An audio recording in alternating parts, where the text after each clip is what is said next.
Hello and welcome into a Slice of Life Hour with me, Eugene Low, on 938 Live for some do-it-yourself motivation. And it's been said that we are our experiences, and in a sense, nothing is a waste because our experience makes us that much better at everything that we do in the future. But what if those experiences are traumatic, even painful, life-threatening perhaps? How do we get past those challenges and emerge stronger? We're talking about resilience as well, of course. And sharing his life story with us is my guest, Delane Lim. He is a self-made entrepreneur with a social intent to reach out to youth for youth. He founded Agape Group Holdings in 2005 as business owner and CEO. And more recently, he co-founded Character and Leadership Academy, a non-profit organization, and has been appointed as the executive director. In 2009, he was appointed as regional director, ICEL Southeast Asia. That's an organization that promotes experiential leadership and learning, and he's also the organizing chairman for the annual Global Youth Leaders Summit since 2009. The latest feather in his cap, in June this year, he was recently conferred SME Young Entrepreneur of the Year 2014 award. Now, despite having all these achievements under his belt, his early years weren't so, shall we say, favorable or positive. Let me just share a bit, okay, of your backstory. You in a way neglected your studies in the early years to pursue a passion, right? You even at a school-going age went to work part-time to feed that passion. But, as life would have it, unfortunately, something happened which caused you not to be able to pursue that passion anymore. Let's tell us what happened there, Delane. I think first, thank you for inviting me to your show. I was born in a normal family, and especially when you have a sister that's a scholar in the family, she's the smartest of all, so basically the best things are given to her, and I tend to be compared by the society, by my family members, and by my relatives. I became rebellious when I was 10 years old. I started to steal from my parents to feed my passion for bowling. And, I did a bit of shoplifting here and there for excitement, and I'm thankfully that I wasn't caught and was just I was just warned and reprimanded. Do you remember what prompted you to do those things? I think at that point in time, it's about passion for what I want to do. At the same time, I think I'm also trying to attract the attention of my parents. I see. Because okay. I think most of the time, they're looking at my sister as the ace in the family, so I think I need a bit of their attention. There was that pressure to perform and to stand out. Yes, right? correct. Okay. So I didn't do well in PSLE. I have an aggregate score of 188, which brings me to my last choice of my secondary school. I studied in Benjamin Secondary School. It is my sixth choice. I didn't qualify for any of the top 5 choices. So when you have no choice, this is where you build resilience. When you have no choice, and that's the only choice you have to do with it. Is it? Right. So life wasn't easy when I was in my secondary school. I was a born leader, I must say. That at the age of 13, I orchestrated a mass cheating case in my school in the mid-year examination, and I was caught during the final year. So I stood up for my class. Wait a minute. And I think I won the respect of my classmates. Right. Okay. These classmates are important because I believe that in the future they are your network. You see. Right. And indeed, each time when I need help, I just need to give a call to my old classmates. They will always help you. You see. Right. So. Okay. So this, when you say it's a mass cheating case, it's something that you're quite proud of. I mean, obviously at this time, I'm quite proud of. Looking back, I think that it is a crisis. I could have been expelled from school, but I admitted to the offense, and I basically covered for my classmates, and they were thankful. I think it is the relationship that we built in the class. Yeah. That number one, I want their respect, and whenever I need help, they will help me. So I don't. At that point in time, you will think that you are in the losing end, but you never know when you need them. You see. Yeah. So of course, it demonstrates also that you have the aptitude, right? You have the aptitude, you have the mental resources to do great things. But then again, that's a tool which you may not have done in quite a favorable way at that point in time. But we come to realize that we can use our resources for better things. But obviously, you have it. So from then on, what happened? You talked about bowling. What happened to that passion? I started bowling when I was 10 years old, and bowling is an expensive sport. So I have to work. So at the age of 12 years old, I started selling Christmas cards and greeting cards, and I did my door-to-door sales, the ice cream sales on all the HDB flats. So this is where I feed my passion. I skip school every Wednesday because Wednesday bowling center games are cheaper, and at the same time on Wednesday is contact time for schools. So you technically report to school late. So I literally did not even report to school. You see. Right. So this is where I play truant and caught the attention of my parents and my family members. So you honed your business acumen and your business know-how at a very young age, correct. due to the pursuit of your passion. Yes. Which has stood you in good stead right now. Yeah. So in secondary school, I was not motivated. I was low morale, and I'm thankful that my secondary school has provided me the opportunity. The HOD for PE, Mr. Tan, has created a bowling club for me. So to keep me in school. So while keeping me in school, I at the same time I grow my passion and learn how to bowl better. At the same time, the school have provided me an opportunity to become a bowling coach. So at the age of 16, I became a bowling coach. Okay. But something happened along the way that didn't make that dream of becoming a bowler, a reality. I only wanted to be a bowling a bowler, but I think the school has provided me an opportunity to take out the opportunity of a bowling coach. So I went to pursue bowling, and for a neighborhood school to be top 10 in the national schools, I think it is a great achievement for me. So at the age of 16, I didn't do well in my O levels, so I skipped 2 of my exam papers. Not that I ran bowling, but I totally forgotten that I have a paper to attend. So I started off at the end of my O levels. The result came out. I couldn't go anywhere except ITE. So at that point in time, when people know that you go to ITE, they tend to look at you in a different manner. So I decided not to even pursue any of this academic pathway. So I decided to be a bowling coach. So I was drawing a stable salary of slightly more than 1,000. So for the age of 16, drawing a salary of more than 1,000 is quite significant for me, but because of my high expenses in bowling and my habits, I started gambling, and I started being obsessive of wanting to earn more money. So health wasn't good. I was diagnosed with a head injury. I was diagnosed with a intestinal disease, and at that point in time, while you are gambling, while you're in debts, it falls into depression. So I was depressed at a very young age, and I have many occasions went up to the HDB block, on the 12th story, looked down and say that, I should have studied, and I should have want to become a doctor or a lawyer. So it is too late for me. So I always ask myself, did I make the wrong choice? So there was a few occasions, but I didn't have the courage to jump. So life still moved on, but it was not so. It was soon that I was being picked up by Singapore Youth for Christ, or one of the youth organizations in Singapore, along the street. So I started attending some of their programs, and then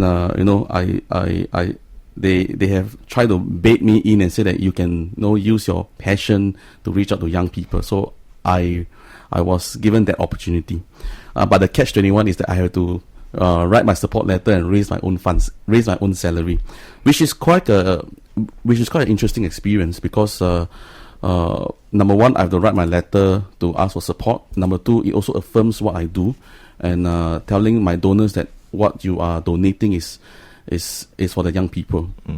In my trip, or in my career with Singapore Youth for Christ, I was being mentored by two mentors. They are Min Kim and Nyap Tai. I think these two are very important men in my life, that they have monitored me, they have trained me, they have mentored me, and teach me the skills of facilitation and the reason why we are here. So I think it's important to have mentors in life, because the mentors are there to help you to excel in life and to really look at your passion. They have trusted me. They've given me big projects. They provide me the opportunity to interact with students. So if you ask me about the turning point, when did I start to question my life? I think it's when each interaction that I have with young people, it is a reminder for myself that you are not alone. And every debrief and every lesson that we try to bring about to the students like me tells me that it is important to self-affirm and it's important to encourage yourself. So that's one reason why today I am still in youth works. Yeah. And the positive impact that your mentors had on you has motivated you to become a mentor to youth currently as well. We'll continue to find out more about that turning point in your life. Many of us would be very surprised to find out that you're just 29 years old. At such a young age. Having this sort of wisdom came from a lot of the kind of like tribulations you had when you were very, very young. So in a sense that we can see how easily it could have gone the other way, right? But thankfully, some things happened to you that certain people came into your life and you took it very positively as well. And that's why you managed to achieve what you have today. We'll continue to find out more about you and that turning point in your life. When crisis hits, what do we do? That really shows our mettle. This coming up here on a Slice of Life on 938 Live. Do stay with me, Eugene Low.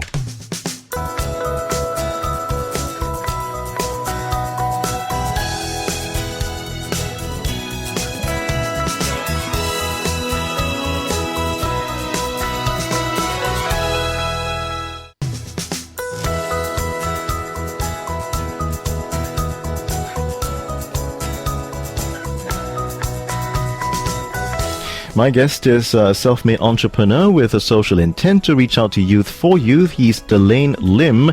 And Delane, you say resilience is when you have no other choices but the only choice you have to make do with. And this is something that you have gleaned, from your many difficult experiences in life. You're just sharing with us some of those when you were still very, very young. And that the turning point came when you found two mentors who really taught you how to maximize your potential and to live your life, but as luck would have it, crisis and challenge, we can't anticipate them, and to some people it happens more than others, and we always expect the unexpected. Exactly. And you can take it in a very negative way. At that point in time, I will probably take it negatively. Yes, when you think back, then you realize that you have made the right choice. So what happened there, and how did you feel at that time? Can be said that probably one of the lowest points in your life. I think when I left Singapore Youth for Christ, I started work in a commercial company. This is where I realized that this is how a commercial world looks like. And I was, I was involved in a bit of outdoor education, a bit of sports.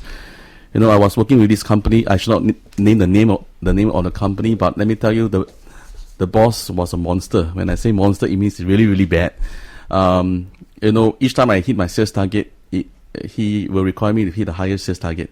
So very soon, many staff resigned, and then soon I was one of the least that I wanted to to throw my letter and say that that's it. But he made my life a little bit more challenging. He said that if you want to resign, then I'll make your life really tough. So I decided to resign. Knowing my temper, I will just resign. You better not challenge me, lah. And true enough, about 6 months later, I was being called into commercial affairs department. So I was being charged for a theft case in my previous company, which I did not commit. So when at the point in time, I was young. I didn't have the money to hire a good lawyer. I went to court, and I tell the court, I can make whatever losses that he claimed, and the court says that you need to decide whether you want to plead guilty or you want to claim trial.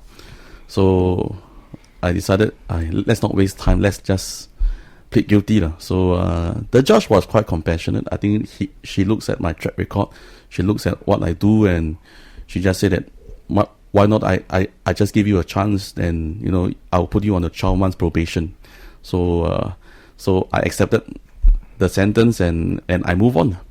I think that really that experience was really bad. I think it dragged for 1 year. It was painful because of the fact that you have to go for your bill every month, and when no one believes in you, and everyone thinks that maybe you already do it, you see. And especially when I plead guilty, and people think that, oh, since you plead guilty means you have committed the offense.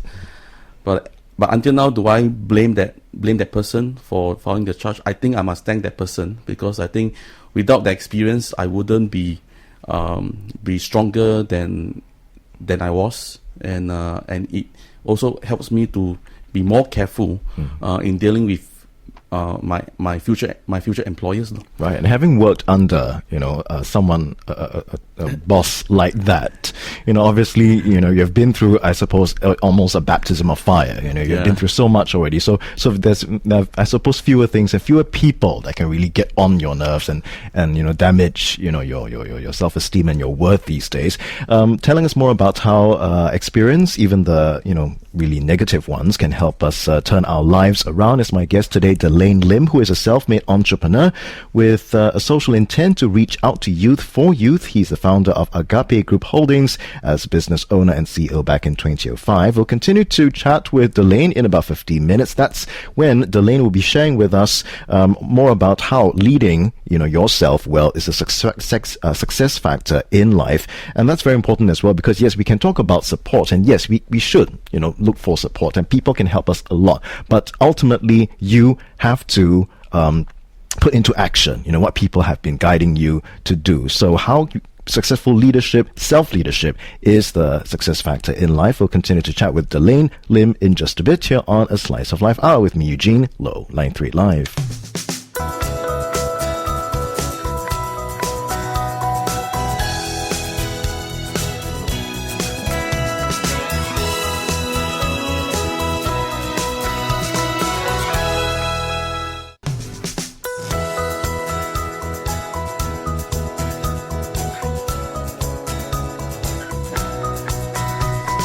This is A Slice of Life Hour on 938 Live with me, Eugene Low, your dose of DIY motivation. Now, in life, we can't avoid challenges or crisis. Well, some of us may have more than our fair share of it, but the reality is we can plan and plan and plan, and still, something can, come in, blindside us, as they say. So what happens when such an incident happens? Or in the case of my guest today, several of such incidents or crises in life. Delane Lim is a self-made entrepreneur with a social intent to reach out to youth for youth, the founder of Agape Group Holdings in 2005, and his latest feather in his cap is the SME Young Entrepreneur of the Year 2014 award just in June this year. Things weren't so rosy earlier in your life. We talked about it, in the earlier part of the show. So through all of that, the sort of crisis, surely at certain points in your life, you must have felt, why me? Why am I getting so much, in a sense, more than other people? Have you ever felt that way? I have felt that way each time there's a crisis. Why am I the one that's getting all this mess? Why? I mean, at the end of the day, do I regret what I do? Yeah. So through all of that, then what would you say would be, say, the single the whole experience biggest? Is a bittersweet experience. It is bitter, but at the end of the day, when you overcome it, it becomes sweet, and it is a story that you want to tell young people that you don't give up your life. Yeah. Whenever you face a crisis, you move on, but you must always expect a crisis. So I think I'm always prepared for a crisis. Life wasn't rosy, but I believe that life will not be rosy in my next 10 years. There will be obstacle for sure, but it's how are we going to respond to each of the obstacle. Right. So we can say you're cautiously optimistic, lah. Yeah. I mean, even when I started out Agape Group Holdings, there were a lot of business crises. Especially in year 2010. I was sharing with you earlier on that in 2010 it was the worst year of my 29 years, because number one, I was diagnosed with a heart problem. I went for a bypass. At the point in time, there was a very famous news of a principal of Hai-Sing Catholic School that was being accused for corruption. I was involved in the whole case. I was investigated by CBIB for 1 year. I was recovering from my heart for my bypass. Crisis hits me for CBIB. At the same time, 70% of my staff resigned. So it is a personal crisis, it's a business crisis, and it's a crisis that you cannot, you didn't plan for it, you see. But thankfully, 1 year later, early 2012, the principal and me was cleared from all charges of corruption. And when you think back, a painful experience being investigated. But when you think back, you realize that, I believe that anything that I do or anything that I've experienced, maybe God wants me to learn something from it. And the question is, are we prepared to open our ears, sit down and reflect? What have we learned from all these experiences, and how can we move on from here? I think what is important is that you don't dwell the past. You must be forward-looking and move on. But you must also anticipate, It's quite difficult to anticipate crisis. Yeah. I think over the last few years, you mentioned the importance of planning, though. It is important to plan, but you also must be realistic in your planning. Yeah. I mean, life is not smooth sailing. As an entrepreneur, every one of my friends, my family members look at me and say, "Wow, you are a successful man." But let me tell you, every successful man behind there are 10 to 20 crises, and you only look at the good things. But let me tell you that if you want to be an entrepreneur, it is not easy. You want to work for others, also not easy. So I think you need to make your own personal choice. What is your life mission? The moment I'm able to identify my life mission when I'm in 2005, when I tell myself that I want to help young people like me who have went through all this crisis and help them to move on in life. Today, my mandate remains the same. It's for young people, and I think young people needs good mentors. Young people need good advice so that they can move on. So I have a life mission, and I think this is a life mission that keeps me moving. My clients, they can feel my life mission. They know what I'm doing. So whenever there's a crisis, even my clients, my family members, my friends support what I do. So I always believe that when your conscience is clear and when you know what you're doing is right, do it. Because no matter how many crises that hits you, you need to move. Because the moment you stop, the moment you walk back, then you are not just wasting your time, but you are doubting your own self. So you need to constantly reaffirm, constantly encourage yourself, and more importantly, accept yourself, love yourself, accept that situation. Situation isn't that bad. It's how we are going to turn negative aura into positive aura. How to turn negative news, learn from it, and turn it to become a positive news. Just like, I give one example. Staff who resigns. There are two things that you can do. Number one, you can bitch about it by saying, "Wow, why this staff resign? I trained him so hard." But at the end of the day, if you look back, you encourage yourself by saying that I've trained someone that is good enough. I've trained someone that is adequately enough for his or her next job. So if we look at it positively, if we are in youth development, then we are helping future companies to make sure that the people that they chose are work ready, are world ready. So I think the moment you change your mindset, you will be happier. No point being sad. Every one of us have a choice. The choice of whether you want to be happy or you want to be sad. Yeah. So when crisis come in, difficult to be happy, but you know that you will overcome this crisis and move on.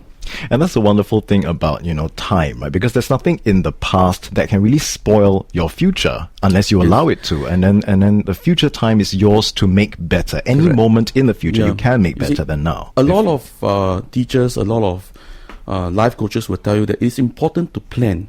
It's important that you start well and end well. But I need to disagree with this statement. Yes, it is true that a successful person start well and end well. But I believe that even if you don't start well, you must end well. Because that is important. It is a matter of choices that I make today that will determine who I am tomorrow. So that is one of the reminder that I always remind myself when there's a crisis. Don't worry, just move on. It's easier said than done. Of course. The whole process of it is painful. Yes. But you know that the moment you have the faith, the moment you have a religion that you can rely on. For me, I'm a Christian, and I pour out my sorrow and my issues to God. I believe someone up there higher will help you. You see. So as long as your conscience is clear, you move. Right. So you mentioned this community support, which you have found is so essential, to helping you stay resilient and to move on. Do you have that sort of support back in the time when you were experiencing that crisis back in 2010? In my first 12 years, I don't really have a lot of support. I think my family members were busy with their hawker, with their work, and I turned astray when I was 10 years old. I think the support comes in when I was incidentally being picked up by Singapore Youth for Christ along the street. I believe it's God sent, and this group of people changed my life. Change my life doesn't mean that my life is going to be rosy. Things change, when you need to expect the unexpected. And when crisis hits you, it is another restart that you have to go and manage your crisis again. I think what is important is how you respond to the crisis. Many of us, when we have a crisis, there are two things that we can do. One is we be sad about it, and then we blame ourselves, we blame other people. But I think that the amount of time that you blame and cry over certain things is better that you convert this time to decide how we're going to move from here. I think that is important. We spend too much time blaming. We spend too much time trying to justify. But the question is, let's move on. Are we prepared to move on? One very key important that I've learned as an entrepreneur is never live from your past glories. I can be a good coach. I can be a successful man right now, but always be humble, because the moment you are prideful about what you do, this is where you tend to be complacent. This is where you're not prepared for crisis. And when you're not prepared for crisis, when crisis hits you, then you start the blaming all over again. So I think I constantly remind myself that my success is not based on my skills or what I do, but my success is really based on my mentors, the people that I met in school, the people that I met with Singapore Youth for Christ, the people that I do business with.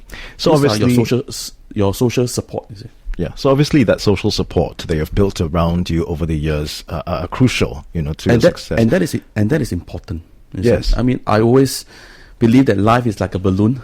When I give you a balloon and when you ask you to blow a balloon, there are two things that you will do. One, you will blow as big as possible. The other one, you probably blow and thinking that the balloon will burst, but the balloon has a little bit more potential to stretch. So I always live by these 4 key letters, not the vulgarities, but 4 key letters. I call it USER, user. I think first, when you are blowing the balloon, we need to use our fullest potential. So first, you need to use your fullest potential. You need to identify your life mission. You need to identify your vision. You need to identify what you want to do in life, and then pursue it with your fullest potential. Then we have S. You need to stretch yourself. Each time when there's a crisis, stretch yourself. Each crisis stretch you further. It helps you to walk a longer journey. Are we prepared to stretch ourselves before we face the next crisis? Are we able to stretch ourselves before we perform the next task? E is about expanding your social network. Very important, because the friends that you build in your school, the friends that you build in your client list, the friends that you build anywhere is your social network.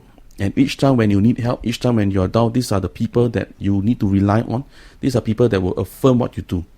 Now, friends are important, but you need to make sure that you have the right friends, because friends could be a crisis, and you need to have true friends who will tell you what's wrong in your life.